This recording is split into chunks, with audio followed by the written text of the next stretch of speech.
News फटाफट A7 reporter Surendra Indora.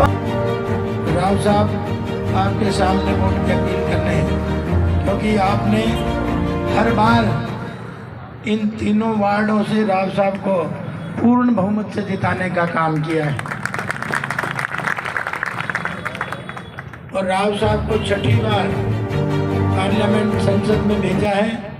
निश्चित तौर पे इतने लंबे समय तक वो कहते हैं ना, राजनीति तो और सामाजिक जीवन तो काजल की कोठरी होता है कि नहीं, लेकिन उसमें से कोई बेदाग निकले उसका नाम है राव इंद्रजीत।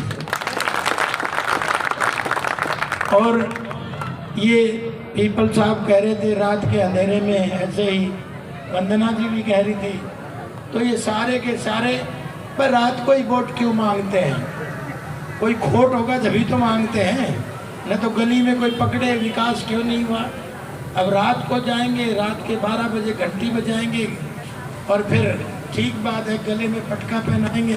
सुबह हमें पता है माला हमारे डली थी दिन में, रात वो पटका पहना खड़ा है, तो कहीं ना कहीं तो गड़बड़ झाला है ना। तो इसलिए आपकी शक्ति लगातार ये लोग अपने लिए खर्च करते हैं। अगर नहरें भी बनवाई, नहरी मंत्री होते हुए, तो अपने खेत में पानी ले गए। एक शाहनवाज बनवाई खटाव ने, नौकरी भी आपकी ताकत के बल पे लगाई, तो अपने दामाद को, अपने भतीजे को, अपनी बुआ को, अपने फूफे को, अपने रिश्तेदारों को, सबको उन्हीं को नौकरी मिली। उससे बात मिली होंगी तो वो पर्ची और खर्ची से मिली। लेकिन हमारी सरकार जब से बनी है 6000 नौकरियां मेरे जिले को बिना पर्ची और बिना खर्ची के देने का काम किया। और ठीक उसी तरह से नौकरियां भी, नहर भी, और भाई एक एक्सीडेंटल बाईपास निकाला था उन्होंने, वो भी अपने रिश्तेदार के खेत बच जाए किस तरह से उसमें आज आए दिन एक्सीडेंट हो रहे हैं। और उसी के साथ आप देख रहे होंगे इंस्टीट्यूशन भी उसने अपनी ही बनाई, सरकारी नहीं बनाई। तो मैं तो ये कहना चाहता हूँ, ताकत आपकी थी लेकिन आपने ऐसे हाथों में दे दी, उस ताकत का उन्होंने निजी इस्तेमाल करने का काम किया। लेकिन मैं तो वादा दे के आपके बीच में जा रहा हूँ, आपकी दी हुई ताकत जिसे राव साहब कहते हैं, उसी तरह से मैं आज उस बात को दोहरा रहा हूँ। अगर आपकी दी हुई ताकत कभी अपने निजी स्वार्थ में नहीं लगाऊंगा, आप सब लोगों के विकास के लिए उसको करते। फिर ये कहता है लक्ष्मण यादव तो बाहर का है। मैंने कहा भाई प्रत्याशी से, मैंने कहा बेटा तू पैदा भी नहीं हुआ था, उससे पहले 40 साल से मैं रेवाड़ी में रह रहा हूँ कि नहीं रह रहा हूँ, तो मैं बाहर का कैसे हो गया? और मैंने कहा 2009 से पहले तो तेरा भी गांव बावड़ में था, फिर रेवाड़ी से क्यों लड़ता था? तेरे को जब बाहर याद नहीं आई? और 4 महीने पहले राज बब्बर को ठा के ले आए, तो वो किसकी बुआ का छोरा था, बताओ आप। और जो भी बोलने वाले थे, चाहे हमारी अध्यक्षा हो, चाहे नरेंद्र पीपल हो, जो हमारे प्रतिद्वंदी हैं, उनके सारे भेद विस्तार से खोल दिए। नहीं, नरेंद्र ने 2005 से खोल दिए। थोड़े बहुत रहे थे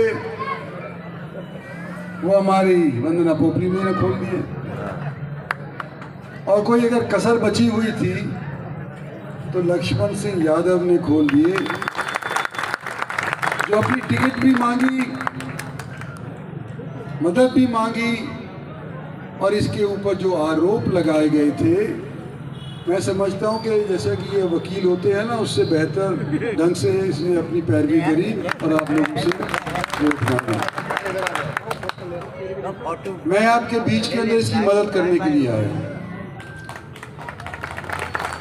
लेकिन इसके लिए वोट मांगने से पहले मेरा फर्ज बनता है कि मैं आप लोगों का सहयोग 3 महीने पहले जो मुझको मिला था उसका शुक्रिया अदा करूं। तो आपको शुक्रिया अदा करना चाहता हूं, और इसी मन से और इसी विनीता पीपल के मन से जब ये संचालन कर रही थी, आप लोगों से मैंने वोट मांगी थी, और मैंने ये महसूस किया है कि पिछले 3 महीनों के अंदर जो हवा लोकसभा के चुनाव के अंदर थी उससे बेहतरीन हुई है।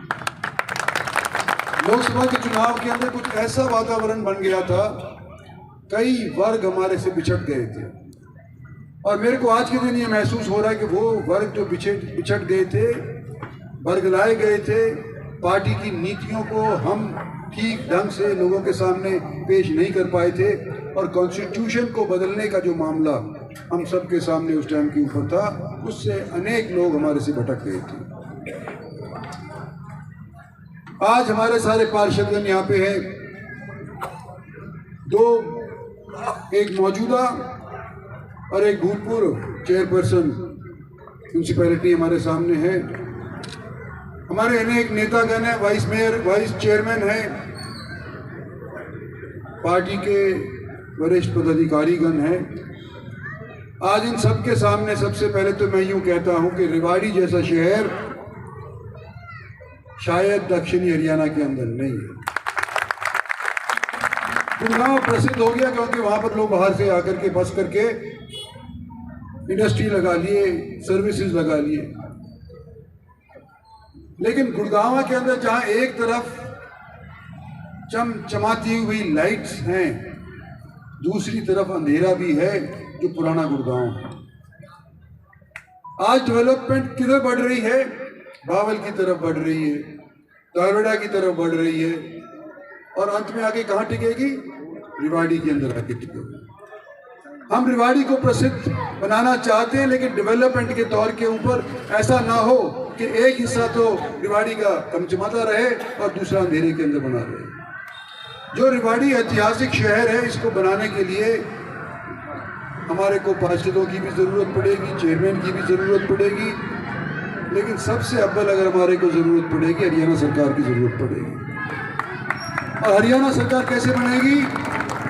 आप यहाँ से अपना एमएलए चुन करके भेजेंगे जब जाकर के बनेगी। मैं लंबी चौड़ी बात नहीं कहना चाहता, लेकिन मुझे यकीन है कि लक्ष्मण सिंह, जिसने 5 साल मेरे पुराने हल्के के अंदर, जहाँ से 4 बार मैं विधानसभा का सदस्य रहा, जिसने 5 साल वहाँ पर कोसली के क्षेत्र के लोगों का काम किया, जब ही मैंने सोचा कि रेवाड़ी को भी अगर हमने बढ़त देनी है, हमारी पार्टी की तरफ से लक्ष्मण सिंह को टिकट दिया गया। और भी मांग रहे थे हमारे साथीगण, हो सकता है इससे बेहतर भी हो, लेकिन आज के दिन पार्टी ने टिकट लक्ष्मण सिंह को दिया है। और मैं आपसे हाथ जोड़ करके न केवल आप जनता से अपील करता हूं, पर वो साथीगण से भी करता हूं जो शायद टिकट की लाइन के अंदर थे, उन सभी को मिलकर के रेवाड़ी के इस एमएलए को, कमल के फूल के एमएलए को जिता करके भेजना है।